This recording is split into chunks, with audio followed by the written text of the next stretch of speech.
예, 반갑습니다. 반갑습니다. 예, 됩니다. 방학 잘 보내셨습니까? 이상정멸분 공부하는 중에 이제 너무 길어서 중간 정도 하다가 이제 마친 그런 이제 기억이 나는데요.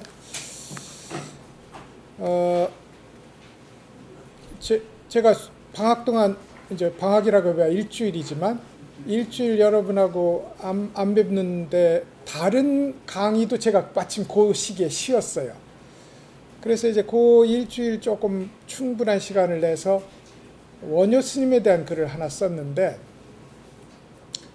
이제 일반적으로 원효 스님 하면 이제 우리나라 최고의 고승이고, 그리고 무엇보다도 불교를 우리 대중들이 직접 실천할 수 있는 길이 뭔지를 고민했던 그런 이제 스님이신데, 무해춤이라는 걸 이렇게 바가지는 아니었던 것 같고 바가지 같은 악기를 두드리면서 박자는 바가지로 맞추고 춤을 추고 입으로는 아미타불을 하는 그런 이제 일종의 춤을 하나 개발을 한 거예요. 그래가지고 그게 아마 지금 방식으로 생각하면 각설이 타령쯤 될 것 같습니다. 누구나 한 서너 번 들으면 할 수 있는 거. 근데 그야말로 일자무식의 일반 백성들이 모두 원효 스님이 지나가기만 하면 나무아미타불을 할 수 있었다는 거예요. 그리고 나서 원효 스님의 핵심이 뭐냐면 경전 공부, 참선 그런 거 안 해도 좋다. 우리가 나무아미타불을 지성으로 10번만 염송을 하면 바로 극락세계가 당신들의 것이다. 이제 이런 얘기를 자신만만하게 하시고, 그로 인해서 이제 신라 불교의 이제 아미타불 연불이 극성하게 되는 그런 이제 계기를 마련하신 분이기도 합니다. 근데 이제 우리도 아미타불 10번을 했지요. 그랬는데 왜 그러면 우리는 우리 눈앞에 극락세계가 안 보이느냐? 이게 여기에 전제가 하나 있습니다. 정성이 부족하면 안 돼요. 그러니까 이제 10번의 아미타불이 10번의 자기를 전부 거는 그런 지극한 정성이 깃들여 있을 때 소위 아미타 신앙에서 약속하는 극락세계가 우리 눈앞에 온다. 이런 얘기지. 그냥 한쪽으로 다른 생각하고 한쪽으로 그냥 입으로만 아미타불 하는 것은 별 소용이 없다. 뭐 이런 얘기가 이제 가능할 것 같아요. 옛날에 연불할매, 중국어로는 연불파파가 할머니잖아요. 연불할매라고 불리는 보살님이 있었는데 그야말로 평생을 지극정성으로 나무아미타불을 했어요. 나무아미타불을 했습니다. 그래가지고 이제 임종을 하고 나서 뿌듯한 마음으로 저승의 염라대왕 앞에 간 겁니다. 그러니까 염라대왕은 뭐 보자마자 보면 척 아는 거잖아요. 염라대왕에게는 장부도 있고 저울도 있는데 보자마자 지옥 이렇게 한 거예요. 아니 대왕님, 제가 평생을 연불을 한 것이 도대체 스님들도 저한테 전부 감동을 했는데 저를 지옥을 보내신다니 그게 무슨 말씀입니까? 그러니까 그러면 증명을 해보자. 검증을 해보자.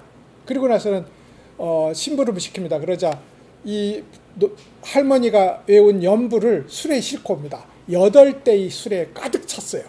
나무아미타불이. 그러니까 봐라, 8대 내 연불이 가득 차 있지 않느냐. 그러니까 염라대왕이 잠깐만. 그리고 이제 연불을 전부 꺼내서 키에, 곡식 건불을 날리는 키에 킵니다. 그러자 다 날아가요. 한 톨도 안 남는 거야. 한 톨도 안 남는 거야. 봐, 이렇게 연불하면서 딴 생각했으니 이 연불이 공덕이 무엇이 남아있겠느냐. 그러니까 그래서 지옥을 이제 울면서 갈 참인데 저 밑에 졸개 하나가 대왕님 이러면서 잠깐만요. 그래서 그 잠깐만요. 왜? 그러니까 요 건불 속에 알맹이 하나가 있습니다. 그러니까 이 알맹이가 그러면 어떻게 생긴 거냐 하고 보니 연불을 열심히 이제 아미타불 하다가 딴 생각하면서 아미타불 하다가 절에 가서 이제 연불을 하는데 갑자기 앞에 삼나무, 그러니까 우리 이 측백나무 같은 곳에 벼락이 떨어진 거예요. 눈앞에서 벼락이 떨어지는 걸 보고 그만 아무 생각이 없었던 거야. 근데 그 아무 생각이 없는 중에 아미타불을 딱 한 겁니다. 그 아미타불 하나리 씨앗으로 알갱이로 남아서 지옥면제 이렇게 됐다는 거예요. 그러니까 연불이라는 것 혹은 불법 공부라는 것, 이것이 우리 눈앞에 1cm 앞에서 벼락이 떨어졌을 때, 1cm 앞에서 벼락이 떨어져서 내 목숨이라는 것조차 돌보지 못하는 그 시점에 여전히 나는 살아있고 여전히 나는 무엇인가 알고 있는데, 그 무엇인가 알고 있는 지점에 내가 전면적으로 나가 앉는 일, 이게 불교 공부가 끌고 가려고 하는 목적지입니다. 이걸 무심이라고 부르고, 이걸 일심이라고 부르고, 이걸 소위 선정이라고 부르는 거예요. 이걸 여러 방식으로 부를 때 이 자리에 도달해야만 우리가 드리는 노력이 껌불로 껍데기로 이렇게 헛고생이 되지 않고 하나하나가 알갱이가 되는 일이 일어난다. 금강이 한결같이 말하는 얘기도 그겁니다. 우리가 하는 이 일을 모두 공덕이 없도록 만드는 일이 뭐냐면, 이 일로 잘난 내가 되어야지, 이 일로 남에게 당신 정말 굉장한 사람이다 하는 칭찬을 받아야지, 한마디로 잘난 척 하려는 이 마음, 이게 1번의 장애가 되어서 우리 연불이 텃밭을 그야말로 황무지로 만들어서 껍데기만 나오게 하는, 이제 이런 일이 일어난다거든요. 그런 의미에서 결국 금강경이 하려고 하는 얘기는 불법 공부의 출발점이 어디라 해야 되느냐, 그 연불 할매의 눈앞에 떨어졌던 벼락 떨어진 자리, 거기서 일어나는 아미타불 하는 요 한 자리가 일어난 그 마음, 거기서 이 공부를 시작하고 거기서 이 공부를 완성해야 된다. 이것입니다. 공부가. 금강경의 모든 내용이 그거예요. 이상정멸분 역시 모양을 떠났다. 그 모양 떠난 것의 핵심은 잘난 나에 대한 자부심도 없고 지향도 없다. 이겁니다. 잘난 나가 돼야지, 이건 잘난 나에 대한 지향이고, 나는 잘났어 라는 자부심도 없어서 이 세상에 일어나는 모든 일과 톱니가 맞듯이 짤깍짤깍 인연의 톱니에 맞춰 살아가는 일, 이게 진리답게 사는 길이거든요. 그걸 이제 이야기하는데, 오늘은 중간까지 했는데 아마 인욕바람일쯤 읽으면 우리가 대충 적절하지 싶습니다. 우리 교재로 보면 뒷페이지에 20페이지에 중간에 수보리어입니다. 유인물을 지난주에 나눠드린 걸로 제 그 강의 노트는 대신하고 오늘은 우리 교재를 읽으면서 설명 올리도록 하겠습니다. 읽어보실까요? 수보리여, 인욕바람일을 열에는 인욕바람일이 아니라고 말합니다. 왜 그런가 하면 수보리여, 옛날 가리왕이 나의 몸을 잘랐는데 나는 그때 아상, 인상, 중생상, 수자상이 없었습니다. 왜냐하면 내가 옛날 사지가 토막 날 때 만약 아상, 인상, 중생상, 수자상이 있었다면 분노하고 원망하는 마음이 있었을 것이기 때문입니다. 수보리여, 또 과거 500세에 인욕선인이었던 때를 생각해 보면 그때 아상, 인상, 중생상, 수자상이 없었습니다. 여기까지요. 인욕바람일에 대한 이야기를 하는 딱 한 문단입니다. 이제 우리가 육바람일이라는 게 있잖아요. 그러면 이제 지금 제가 모두에 말씀드린 우리의 공부를 알갱이가 되게 하고 껍데기가 되지 않도록 하는 유일한 출발점이 뭐냐? 나를 내려놓는 자리에서 공부가 시작되고 공부가 진행돼야 된다 이 말이죠. 그러면 나를 어떻게 내려놓을 거냐? 이게 인욕바라밀이 답인 겁니다. 나 내려놔야지 이걸로는 안 된 겁니다. 우리 거사님들 흡연하시는 분들 있을 텐데 담배 끊어야지로 담배 끊기는 참으로 어렵습니다. 다른 담배 피는 것보다 훨씬 강력한 나를 끄는 에너지가 담배를 끊도록 하지, 담배 끊는 걸 목적으로는 담배 끊기가 참 어렵다. 이것이 흡연하신 분들의 공통된 이제 말씀이시라고요. 그러면 자, 어떻게 나를 내려놓을 것이냐? 이게 육바라밀입니다. 이게 육바라밀이에요.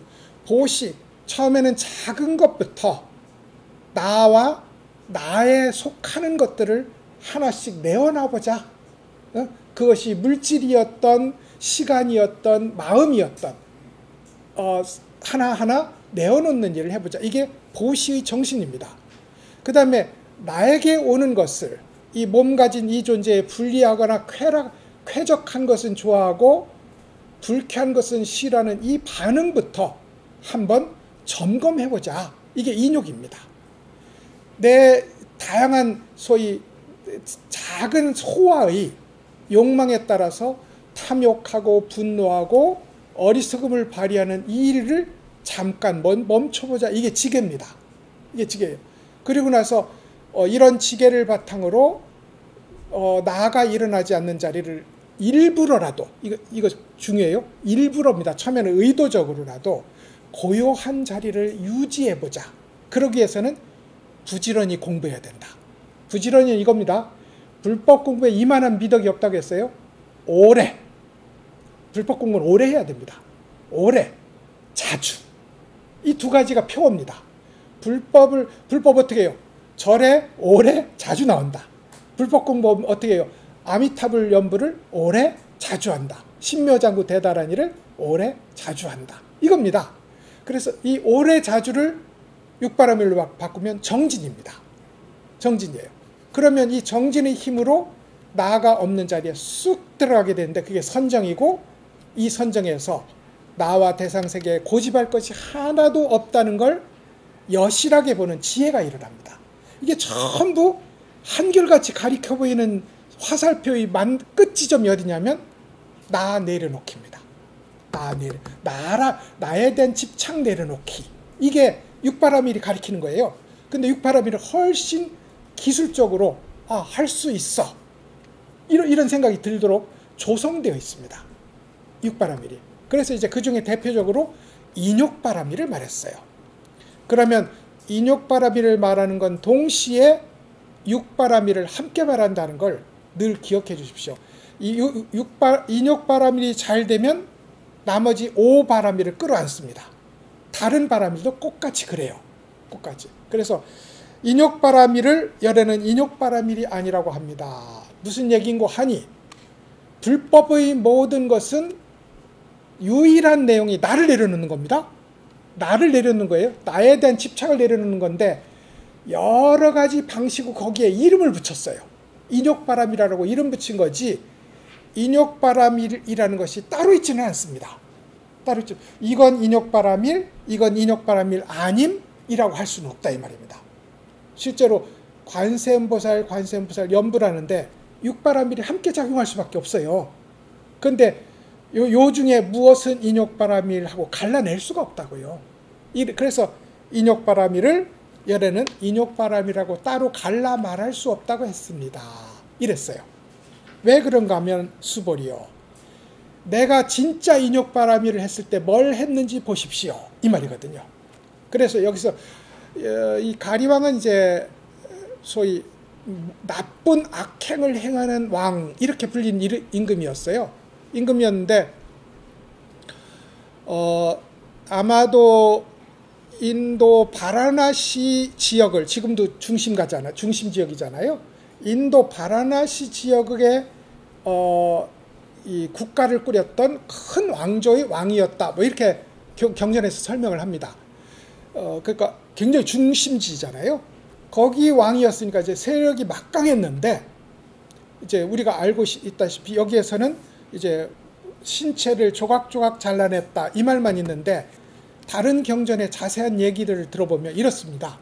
이제 야외로 소풍을 갔다는 거예요. 대신들과 시녀들과 함께.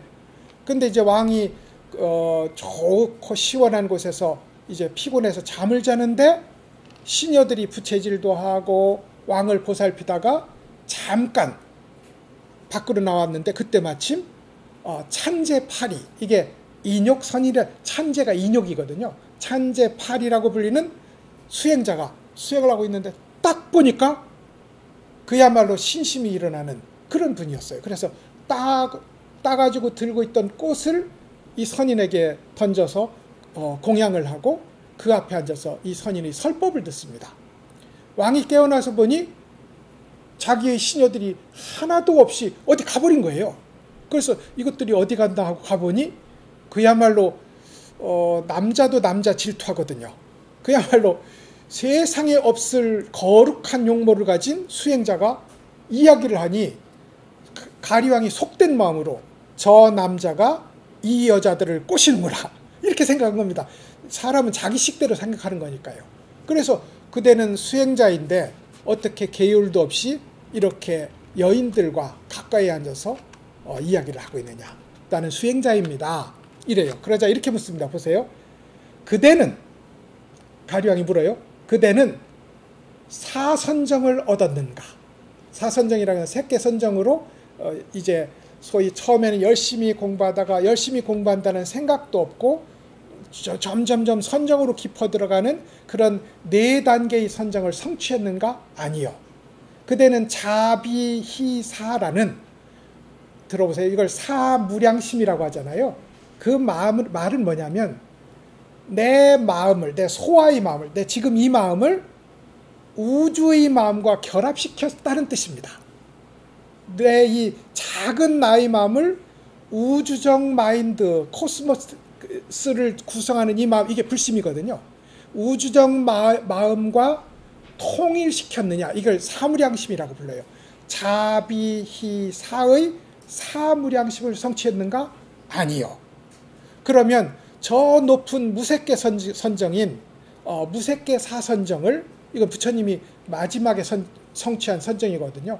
공무변처, 식무변처, 이 무소유처, 비상, 비비상처, 이게 사무색계 선정인데 이걸 성취했는가? 아니요.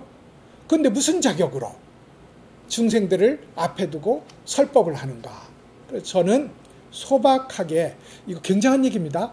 소박하게 인욕바라미를 닦는 사람입니다. 이랬어요. 무슨 얘기인가 하니 색계 사선정, 우주적 마음과 나를 완전히 통일시킨 사무량심, 무색계 사선정과 인욕바라밀이 무게가 같다는 뜻이에요. 무게가. 그러니까 우리는 이건 언제 다 해? 이거 못하는 거거든요. 이거 못하는 건데 인욕? 이건 할 수 있습니다. 우리한테 말하는 거예요. 사선정 못해도 좋고 사무량심 못해도 좋고 비상 비비상처 안 해도 좋다. 인욕하면 된다. 이 얘기거든요. 굉장한 이제 이야기라고요. 저는 인욕하는 사람입니다. 그래, 그러면은 내가 너희 팔을 잘라도 괜찮겠느냐? 화를 안 낼 겁니다. 왜냐하면 내가 이미 이 존재가 그야말로 여러 요소들이 임시적 결합이라는 걸 스스로 관찰해서 알고 있습니다. 그래서 자릅니다. 두 팔을 잘라요. 괜찮나? 화가 안 납니다. 두 발을 잘라요. 괜찮아? 또 합니다. 그래서 이제 그러면서 어떻게 인욕바라미를 닦는 일이 그만큼 높은 성취에 올랐는지를 두려워할 때 이 수행자가 이렇게 말합니다. 내가 여기 말하는 내가 이것을, 나의 신체를 당신이 잘라낼 때 나로 인해서 나를 중심으로 분노하거나 원망하는 마음이 조금이라도 있었다면, 이게 아상, 인상, 중생상, 수자상이 있었다면, 이 말입니다. 있었다면 나는 분명히 지금 이대로 죽을 것이고, 그렇지 아니하다면 내 신체가 원래대로 복원될 겁니다 하고 원을 바래요. 그러자 천상에서 천신들이 내려와서 축복을 하고 이 갈라진 수행자의 사지를 다 붙여줬다는 얘기입니다. 이게 가리왕 얘기예요. 저 경전마다 조금씩 다른데 종합하자면 이렇습니다. 근데 여기서 이제 우리가 읽는 것은 불교의 전부라고 할 수 있는 것이 구차재증이거든요. 9단계의 선정입니다. 그 9단계의 선정보다 인욕이 중요하다는 거예요. 아니면 인욕과 그것은 동일하다 이겁니다. 동일하다. 그래서 근데 인욕은 이런 겁니다. 누가 당신의 내게 침을 뱉으면, 옛날에 누가 물었어요. 중국에 엄청 웃기 잘하는 스님 하나 있었어요. 배가 뚱뚱하고 늘 웃고 다니는 스님이 있었는데 그게 누구겠어요? 포대화상. 배불뚝이 포대화상, 우리는 이렇게 부릅니다. 배불뚝이 포대화상인데, 이 포대화상 노래 중에 굉장히 좀 긴데 그 중에 하나가 뭐냐면, 남이 나를 때려서 눕히면 일어나지 마라. 그 참에 자라. 그 참에 자라. 남이 나에게 침을 뱉으면 닦지 말라. 마르도록 놔둬라. 그 극단이잖아요. 인욕이라는 게. 그러면 남이 나를 때려 눕혔는데 이 참에 잔다? 남이 나에게 침을 뱉었는데 닦고서 원망하는 마음이 없다. 이 정도가 아니고, 침이 여기에 묻었는지조차 의식이 없으므로 침이 마르도록 그냥 놓은 거예요. 그냥 놓은 이것을 인욕의 노래라고 그렇게 부르거든요. 자시의 인욕 노래 이렇게 불러요. 부르는데, 그렇게 인욕을 할 때 도대체 이 사람은 정말로 내가 있어서 좋아, 훌륭한 내가 참고 만다, 이런 뜻이 아니다 이 말입니다. 이런 뜻이 아니라 그야말로 남이 나한테 해로운 일을, 나를 해치는 일을 해도 참을 뿐더러, 나한테 오는 여러 가지 수고로운 일도 참을 뿐더러, 궁극적으로 나라는 존재, 나에게 해로움을 끼치는 존재가 둘 다 모두 지금 이 순간 말이죠. 지금 이 순간 생겨난 것도 아니고 소멸한 것도 아닌 임시적 인연의 현장일 뿐이다. 이걸 알면 누가 바람이 지나가면서 풀을 꺾는데 거기에 화를 낼 사람이 어디 있어요? 화를 낼 사람이 어디 있어?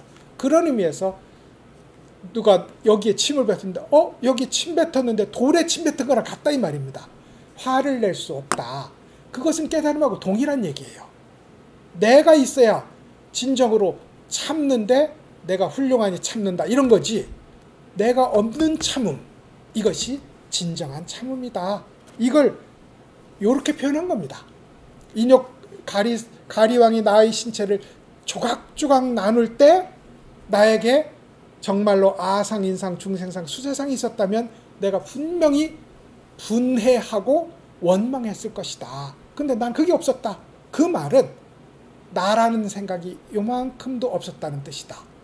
이게 인욕의 궁극이고, 당신들도 작게는 남이 나를 해치는 일을 참고, 중간으로는 이런 더위, 이런 환경도 참고, 궁극적으로 우리의 존재와 환경이 모두 인연의 조합 현장이라는 것을 아는, 인연이 지금 일어나고 지금 사라지는 요 진짜 이 순간에 집중해서 살아갈 수 있는 그런 충실한 실상과 함께하는 사람이 될 수 있다. 이게 이 얘기예요.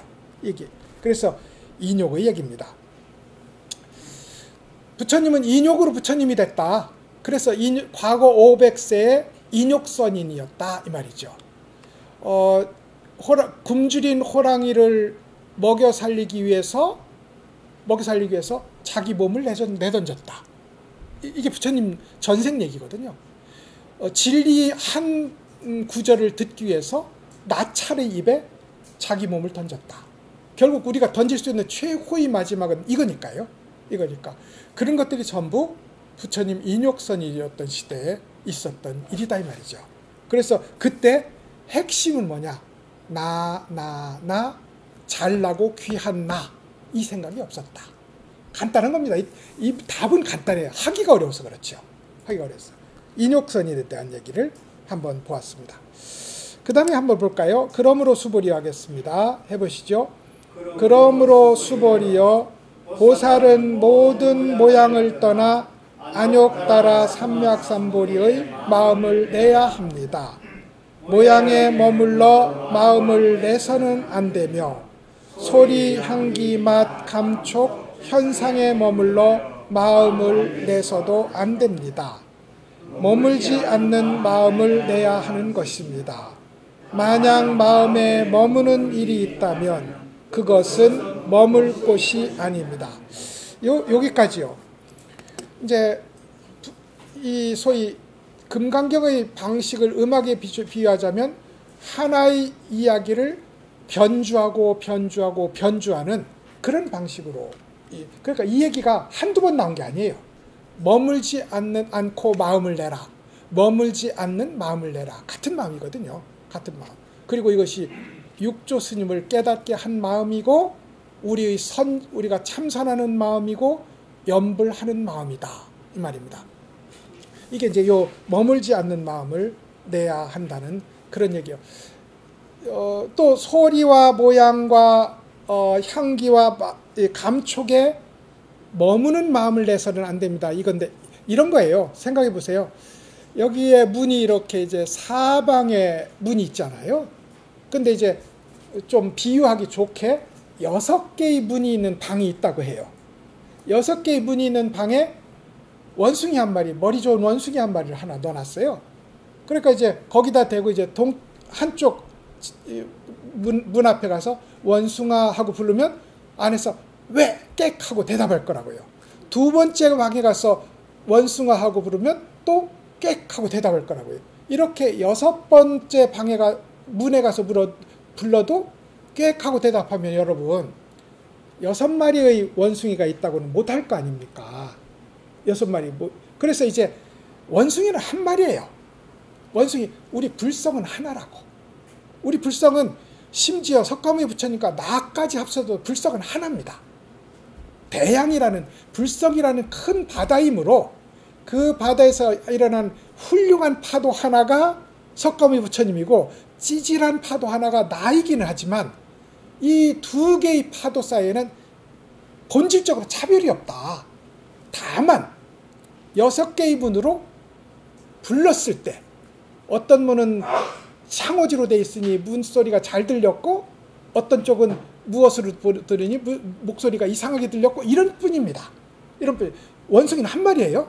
한 마리. 그런 것처럼 하나의 불성이 다양한 방식으로 드러납니다. 어떻게 해요? 모양으로, 색으로, 소리로, 맛으로, 감촉으로 이렇게 드러난다고요. 이게 그러니까 색성, 향미, 촉, 법의 6가지 창문으로 드러나는데 그 속에 있는 건 하나예요. 그 속에 있는 거 하나. 그러니까 그 속에 있는 걸 하나를 보는데 어떤 사람은 아니야, 부처님은 저 속에 있는 원숭이는, 저 속에 있는 우리의 주인공은 뭐라고 했느냐면 뭐라고 했냐면 소리로 나무아미타불이라고 했어. 한 사람이 이렇게 주장하고 아니야, 내가 보기에는 저 속에서는 그 하나의 중요한 우리 주인공이 이렇게 했어. 이건 모양이잖아요. 아니야, 저 속의 주인공이 나한테 이렇게 했어.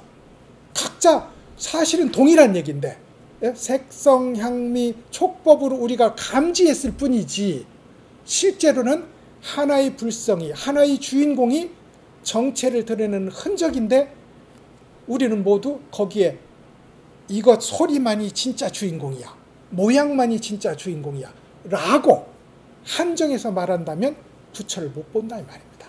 부처를 못 본다. 그러니까 여러분, 만약에 약이 새겨나 만약에 모양으로 나를 보려 하거나 이 음성구와 음성으로 소리로 나를 찾으려 한다면 시인 행사도 이 사람은 삿된 길을 행하는 사람이라서 불능견열애, 열애를 볼 수 없다고 했어요. 그 말은 색성, 향미, 촉법으로 찾지 말라는 겁니다. 그러면 거꾸로 색성, 향미, 촉법이 아닌 걸로 찾을까? 그것도 아니라는 겁니다. 그것도 아니에요. 법상으로 찾아도 안 되고 비법상으로 찾아도 안 되는 거거든. 그러면 뭐냐면 거꾸로 얘기하면 색성, 향미, 촉법 어느 것에도 그것이 있어요. 어느 것에도 그것이 있다고. 코끼리 귀를 맹인 6명이 만진다면 똑같은 비유잖아요. 맹인 6명이 만지면 귀를 만지면서 야, 이거는 부채 같은데? 키 같은데? 키 같은데? 배를 만지면서 뚱뚱한 간지 같은데? 상아를 만지면서 잘 큰 무 같은데? 코를 만지면서 무슨 막대기 같은데? 이 발을 만지면서 무슨 절구통 같은데? 이렇게 말해봤자 눈 뜬 사람이 보면 너희들 다 맞아. 근데 눈 뜬 사람이 없는 상황에서는 6명이 싸웁니다. 6명이 세계전쟁해요. 근데 이 세계전쟁은 옳지 않잖아요. 하나를 두고 6으로 말하는 거니까. 마찬가지로 한 방에 있는 한 마리 원숭이, 이게 6개의 창문으로 자기를 드러내고, 눈뜬 6명의 봉사에게는 다양한 사물로 코끼리가 인지된다. 그 인지된 한 측면에 매달리면 진리는 없다. 그런 의미에서 모양으로 열애 찾지 마라. 음성으로 열애 구하지 마라. 이 얘기거든요. 모양 빼놓고 열애 찾을 수 열애 없습니다. 이걸 뒤집으면 음성 빼놓고 열애 없어요. 그렇게 말해야 됩니다. 소리도 없고 모양도 없는 어디에 특별하게 고요한 곳에 열애가 있다. 이렇게 생각하시면 안 된다 이 말입니다. 이 뜻이에요. 그래서 머물지 않는다는 말이 그 뜻이 되겠습니다. 모양에 머물러서도 안 되고 소리, 향, 맛, 감촉, 현상에 머물러서 마음을 내서도 안 됩니다.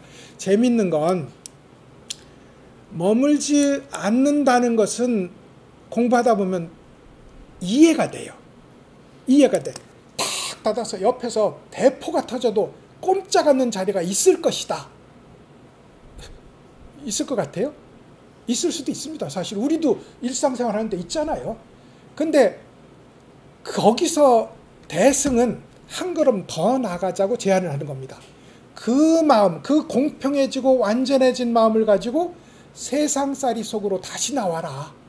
자갈치에 가서는 물건값 흥정하고 교실에 가서는 자는 애 들고 깨워라. 이 얘기거든요. 이게 보살입니다.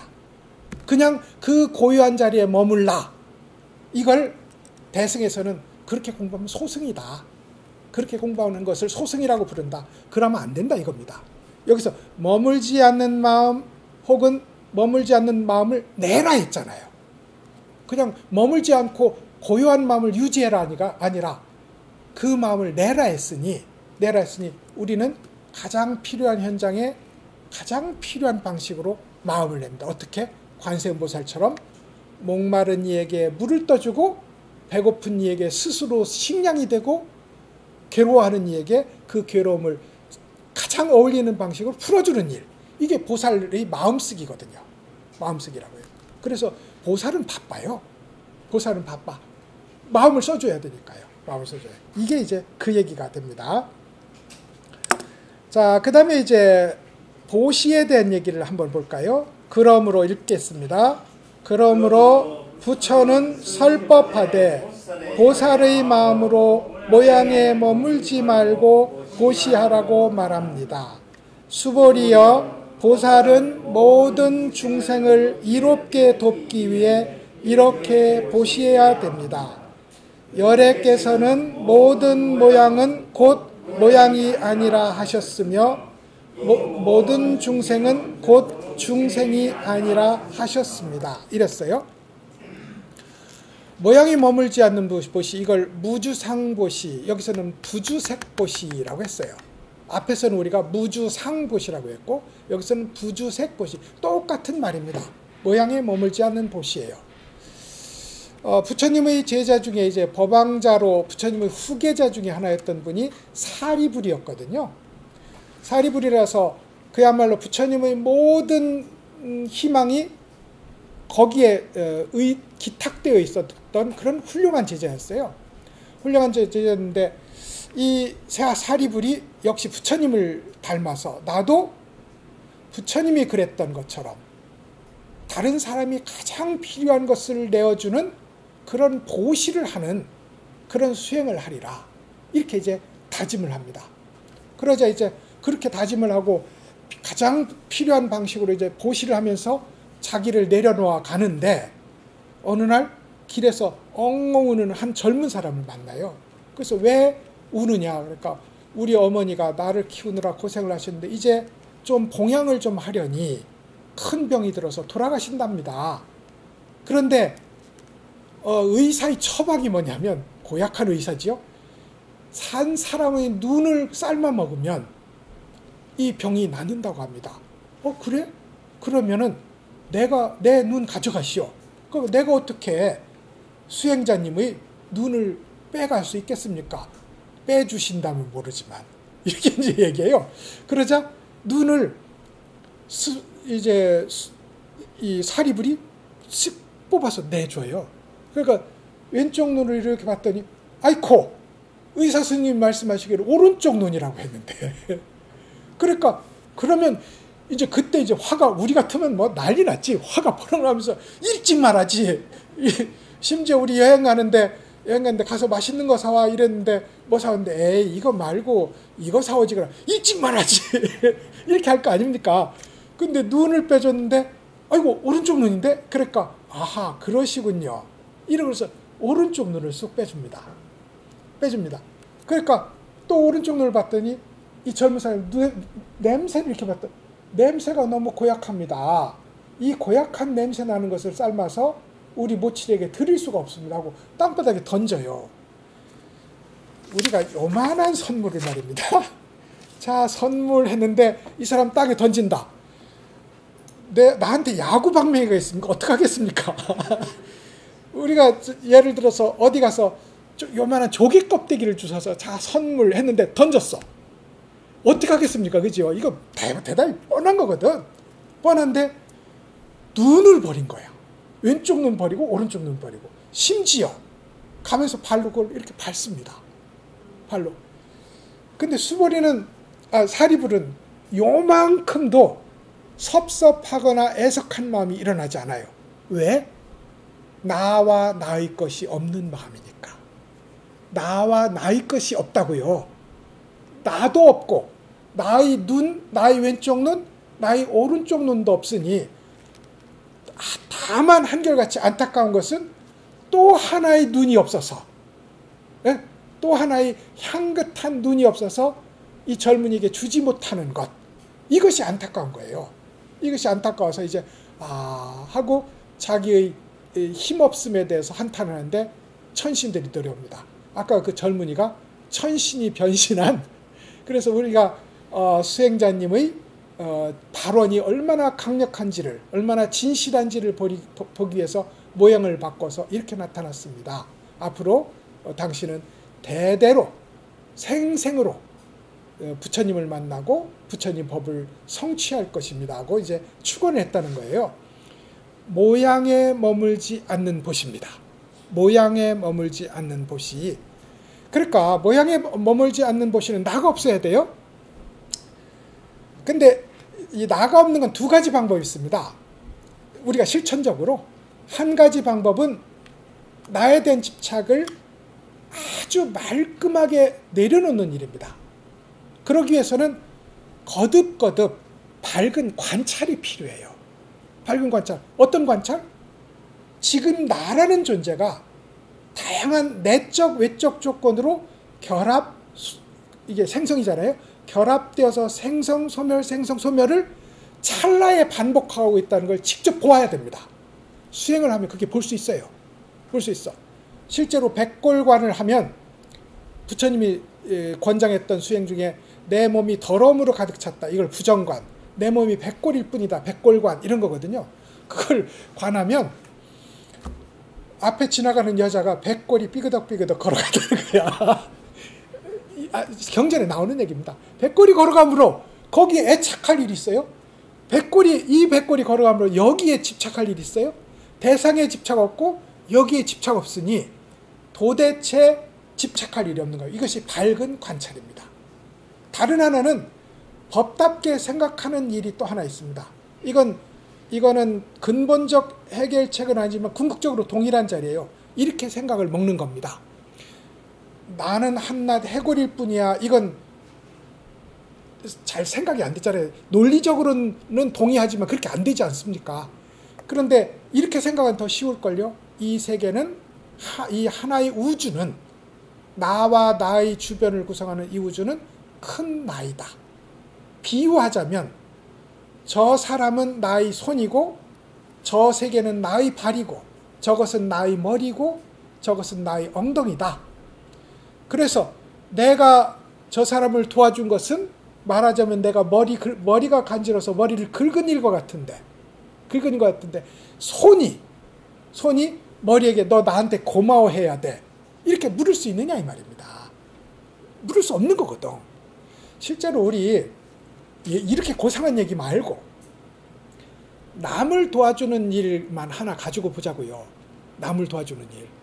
남을 우리가 어떻게 좋아해서 그 사람이 흔쾌하고 환한 얼굴로 감사합니다고 갔을 때 누가 도움받은 거예요? 내가 받았어요. 그래서 우리 중에 보시하고 봉사하는 사람은 나중에 복받지 않습니다. 이미 자 맛있게 드세요라고 노숙인에게 밥 퍼줬을 때 우리는 이미 전혀 다른 차원으로 삶을 건너간 겁니다. 그렇지 않습니까? 그죠? 세속적으로는 이러한데 이런 밝은 관찰, 오로지 인연의 조합에 움직이는 것이고 알고 보면 고름으로 가득 찬 존재고 해골로 가득 찬 존재이고 아니면 긍정적으로 말해서 우리가 한 몸으로 손이고 머리고 등이고 엉덩이인데 손으로 머리를 긁었다고 해서 손으로 발을 씻겨줬다고 해서 너 나에게 고마워해야 돼 라고 말한다는 건 얼마나 웃긴 일이냐 이겁니다. 얼마나 웃긴, 지가 시원하라고 해놓고 우리의 모든 세상의 복덕이 보시가 자기 좋으라고 한 겁니다. 자기 좋으라고. 그래 놓고 거기다가 나한테 너 고마워해 하면 이건 공정거래에 어울리지 않아. 이미 값을 받아놓고 또 받으려고 하는 거니까요. 그런 의미에서 보시직의 인욕 육바라밀의 실천은 그 순간 나에게 그것이 약속하는 무엇을 이미 줬다 이 말입니다. 대가를 이미 받았는데 또 내놔라? 이건 거래가 공정하지 않다 이 말입니다. 이게 보시의 얘기입니다. 그래서 모양에 머무는 보시를 하면 안 된다 이랬습니다. 그 다음 구절 읽어볼까요? 이제 결론입니다. 수보리여 열애는 진실한 말을 하는 자이며 실다운 말을 하는 자이며 이와 같이 말하는 자이며 거짓말하지 않는 자이며 다른 말 하지 않는 자입니다. 수보리여 열애가 얻은 이 법은 실체가 따로 있는 것도 아니고 허무한 것도 아닙니다. 여기까지 우선 볼까요? 열애시 진어자, 실어자, 여자, 불광어자라고 하는 상당히 흐뭇한 말씀인데 열애 스스로 이 석가열애 세조는 금강계에서 수시로 자신을 가리켜서 나는 이라고 말하지 않고 열애라고 말합니다. 이 말은 무슨 뜻일까요? 나가 없다는 뜻입니다. 내 속에 열애가 점령했다는 뜻입니다. 내 속에 열애는 이런 거 타타가타라는 말을 번역한 거라는 건 여러분 아실 거 아닙니까? 그럼 타타가타가 한문으로 번역하면 이와 같이 오신 분입니다. 근데 이와 같이 가신 분이기도 해요. 그걸 합쳐서 이와 같이 오신 분, 열애라고 불렀습니다. 그럼 어디서 왔느냐? 저 어디 천상 도솔천궁에서 부처님 신화처럼 싹 하고 무수 아래에 마야분인의 옆구리에서 태어났느냐? 그건 인연지어서 나타난 파도이지 진짜로 그와 함께 그 모양과 함께 온 열애는 뭐냐면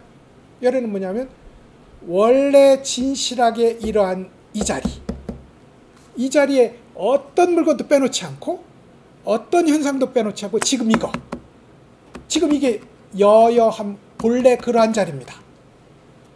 제가 자꾸 비유를 들어서 미안하지만 이럴 수밖에 없는 것이 바다 좀 보여줘 이라면 내 눈앞에 온 그 파도 보이면 되는 겁니다. 그러니까 이겁니다. 이게 여여한 자리예요.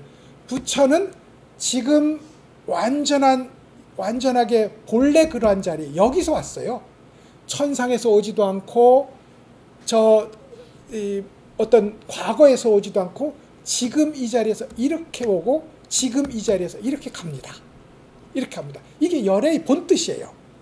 이것을 내 속에 완전히 내면화한 것이 석가모니가 스스로를 열애라고 부르는 이유입니다.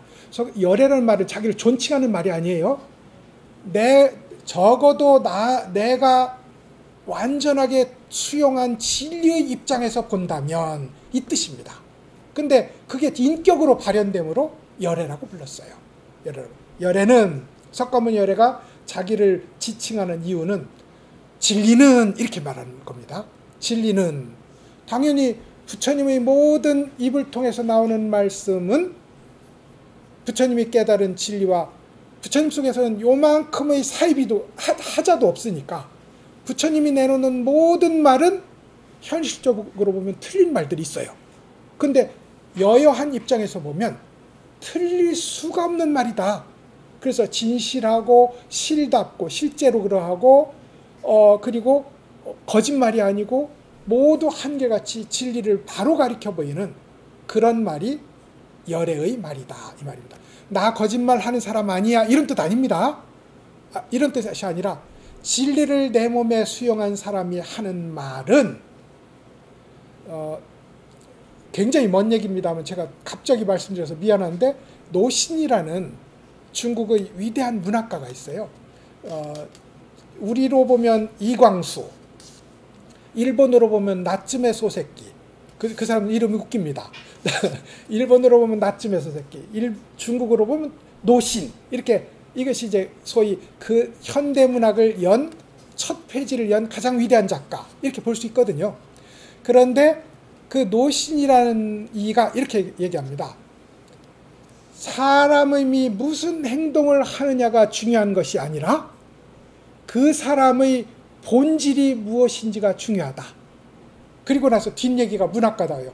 혁명가의 몸에서 나오는 피는 붉다.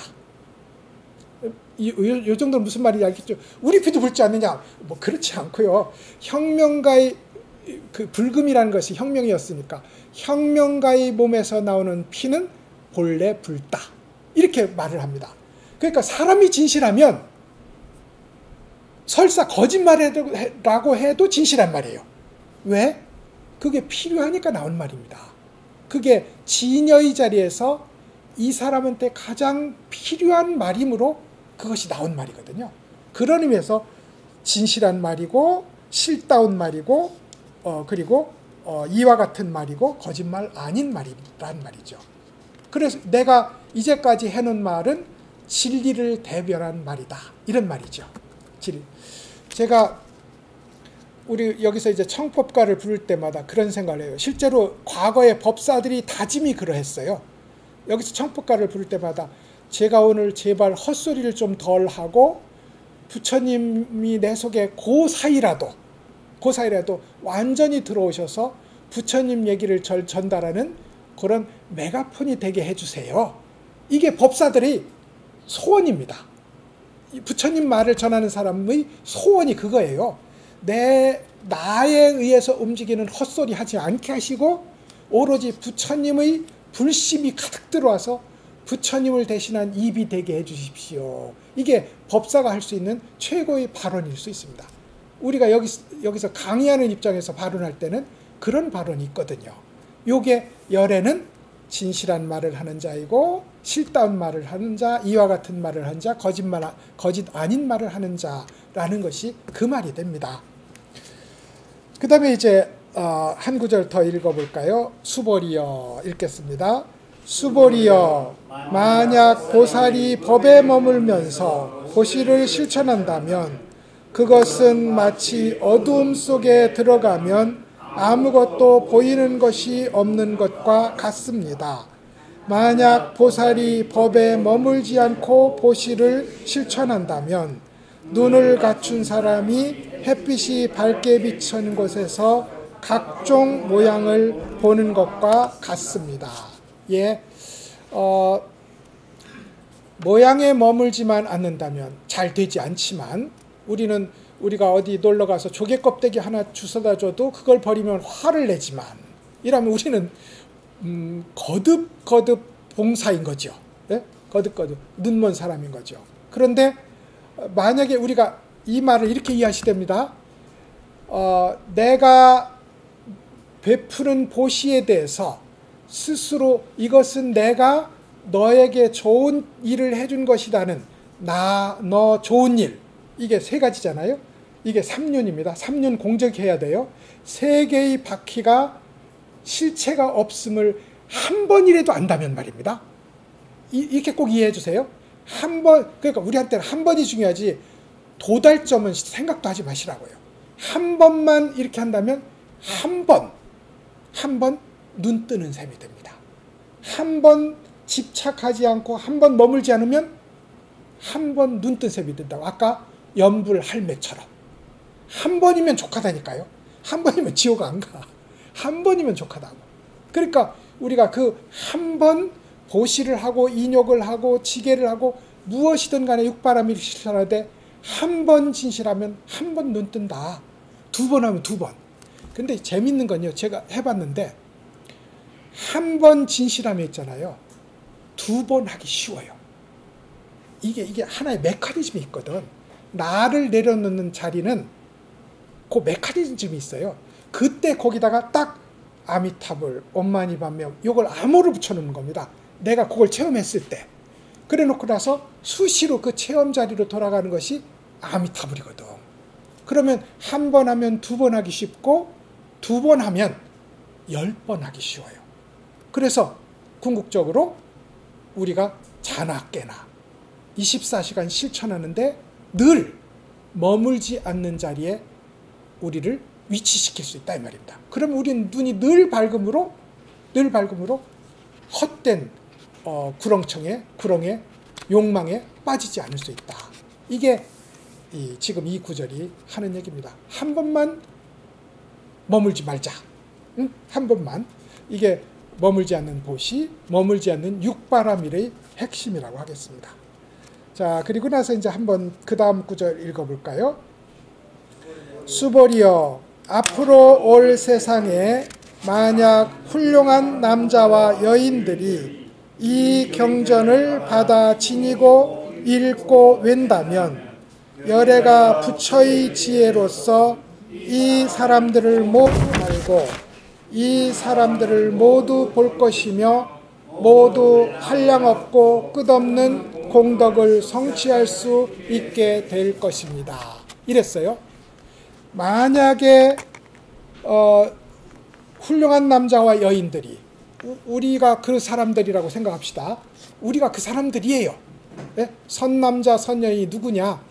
부처님이 성취한 그 깨달음을 나도 지금의 이 몸을 가지고 이 생에 반드시 성취하고 말리라 라는 이 발언을 한 사람, 중생무변 서원도 법문 소위 사홍서원을 발한 이 사람들, 이게 선남자 선여인입니다. 이 선남자 선여인들이 이 경전을 읽으면서 끝없이 나를 내려놓고 내려놓기를 반복한다면 그렇다면 당신들이 그토록 보고 싶어하는, 친견하고 싶어하는 열애가 늘 그대들에게 나타나서 그대들의 일거수일투족을 다 알고 다 보고 다 복덕을 내려주리라. 이 얘기거든요. 이게 우리 불교의 목적이잖아요. 우리가 절에 온 이유는 부처님의 가피로 저를 도와주소서 이거라고요. 그런데 이 경전을 읽고 끝없이 이 경전에 따라서 나를 실천한다면 부처님이 지금 당장 나 앉은 자리, 이 시시콜콜한 자리를 환하게 손바닥처럼 알고 끌어안아 주리라. 이거란 말입니다. 부처님은 전지전능해서 그런 거냐? 그것이 아니라 이게 나한테 있는 거예요.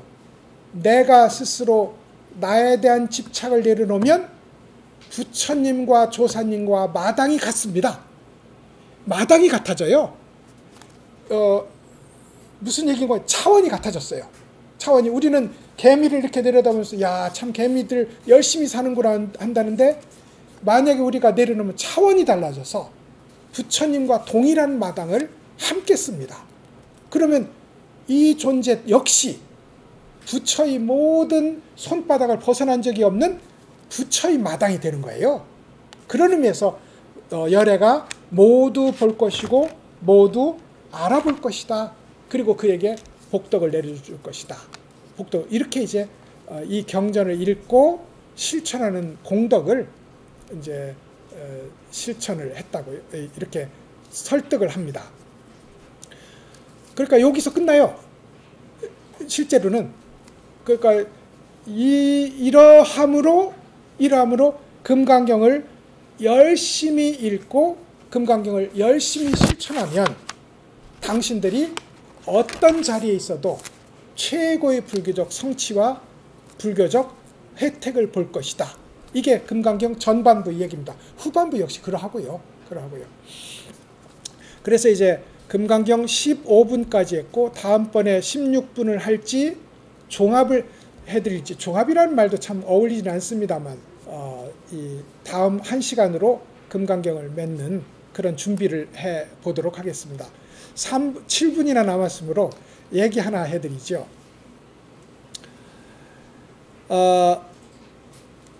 이제 부처님이 설법을 하시는 현장에 이제 여러 제자들이 다 부처님 설법만 들으면 깨닫지 않습니까? 그래서 이제 부처님을 중심으로 5번의 500년이 있어요. 부처님과 시대를 같이 한 500년은 부처님과 눈만 마주쳐도 깨달았어요. 그래서 이때는 해탈이 늘 일어나는 시대다. 이래서 해탈 견고의 시대. 다시 부처님이 돌아가신 뒤 500년이 지나면 해탈은 잘 안 돼요. 깨달음 잘 안 일어나. 그런데 역시나 부처님의 위신력과 그 감동이 그야말로 강력하게 남아있으므로 부처님 말씀만 듣고 부처님의 수행법만 따라가면 당장 선정에 들어가요. 그래서 이때를 가리켜서 수행만 했다면 선정에 들어가는 시대 해서 선정견고의 시대라고 부릅니다. 그러고 나서 이제 다시 500년이 지나면 선정대 시대, 경전을 열심히 공부해. 입에서는 부처님 경전이 달달달 나오는데 실천이 영 부족한 시대가 옵니다. 그래도 입으로 열을 하면 하나쯤은 진짜를 하거든요. 그런 의미에서 이때를 다문견고, 공부 많이 하는 시대라고 부릅니다. 공부 많이 하는 시대. 그리고 나서 다시 500년이 지나면, 그럼 총 2000년이 지났네요. 그죠? 다시 500년이 지나면 사람들이 공부는 안 하고 절을 자꾸 지어. 탑을 자꾸 조성해. 그래 놓고 지금도 좀 그런 경향이 있거든요. 절은 열심히 짓는데 왜 절 짓습니까 하면 염불하려고, 기도하려고. 근데 나중에 보면 기도 안 해. 청소하는 사람만 고생해. 그걸 탑사견고의 시대라고 부릅니다. 그리고 나서 마지막 500년, 지금 이 시대입니다. 마지막 불법을 공부하던 세간법을 공부하던 인생을 살던 어디에 봉사를 하던 하는 일이라고는 투쟁입니다. 하면 싸워. 우리 불교도 싸우고 정치도 싸우고 경제도 싸우고 했다 하면 싸워. 이래서 이걸 투쟁견고의 시대라고 부른다고요. 이렇게 해서 500년이 이제 됩니다. 애석하게도 우리는 투쟁견고의 시대지만 실제로 이게 소위 달력을 뜯어가는, 달력을 넘겨가는 그런 의미에서의 세월은 아닙니다. 그런 의미의 세월은 아니고 우리 진실성의 수준에 있어서 가장 진실한 자리에서 피상의 자리까지 이렇게 나눠보면 그렇다는 얘기예요. 그럼 우리는 스스로 지금 이 순간도 투쟁견고의 시대에서 해탈견고의 시대로 직행할 수 있다. 이게 대승불교가 우리한테 약속하는 바이기도 합니다. 무슨 얘기를 하려고 이렇게 전제가 길었냐면, 해탈견고의 시대에 부처님이 설법하는 시대잖아요. 해탈견고의 시대에 제자들이 설법을 듣고 깨달아서 아라한이 됩니다. 전부 아라한이 되는데 저 천정에서 거미가 설법을 듣다가 깨달을 알만한 거예요. 야, 나도 알만한데 부처님 설법도 다 알아듣고 요만큼만 더 공부하면 되겠는데 사람 몸을 못 받아서 영 안 되는 거야. 근데 이제 부처님이 안타까우니까 이렇게 얘기합니다. 그래, 내가 너한테 숙제를 하나 주마. 숙제를 하나 줄 테니 네가 한번 곰곰이 생각해봐라. 내 말만 다문견고하지 말고 내 말 선정으로 들어가고 선정에서 해탈로 들어가는 길을 내가 열어줄 테니 한번 생각해봐라. 이 삶에서 가장 중요하고 가장 의미 있는 것이 무엇일까? 여러분들 우리도 이게 우리 숙제입니다. 그죠? 우리 삶에서 무엇이 부처입니까? 이게 그 말이거든요. 달마 스님은 왜 서쪽에서 왔습니까? 이 말은 당신에게 가장 중요하고 가장 소망스러운 것은 무엇입니까? 하고 묻는 거랑 동일해요. 그러자 거미가 이렇게 얘기합니다. 얘가 똑똑해져서 한 박사학위가 몇 개쯤 돼. 가만히 모든 도리를 생각해 보니 나한테 가장 중요하고 가장 의미 있는 것은 내가 얻지 못한 것입니다. 멋지지요? 내가 아직 얻지 못한 것입니다. 우리는 늘 이게 중요한 거야. 그리고 한마디 더 하라면 내가 가지고 있던 것을 잃어버린 것입니다. 가지고 있다가 잃어버린 것, 아직 얻지 못한 것, 이게 두 개가 중요합니다. 그러니까 우리한테는 딱 맞는 얘기입니다. 우리한테도 말하자면 이건 거의 정답에 가까워요. 그죠? 부처님이 아하, 1000년 뒤에 다시 오마. 그래서 가서 1000년 뒤에 또 와요. 1000년 동안 잘 생각했니? 그러니까 제가 아무리 1000년간 열심히 생각해봐도 정말 인생에서 가장 중요한 것은 내가 이제까지 얻지 못한 것과 이미 가지고 있다가 잃어버린 것, 그것입니다. 그러니까 또 그러면 내가 또 1000년 뒤에 오면 또 가십니다. 또 가셔. 근데 그 사이에 이제 거미줄, 자기가 쳐놓은 거미줄에 이슬, 영롱하고 아름다운 이슬방울이 하나 콩 하고 맺힌 거야. 보니까 햇빛을 맞으니 7색깔 무지개를 비추고 동그랗고 말랑하고 그야말로 어떻게 형용할 수 없는 것이 내가 친 거미줄에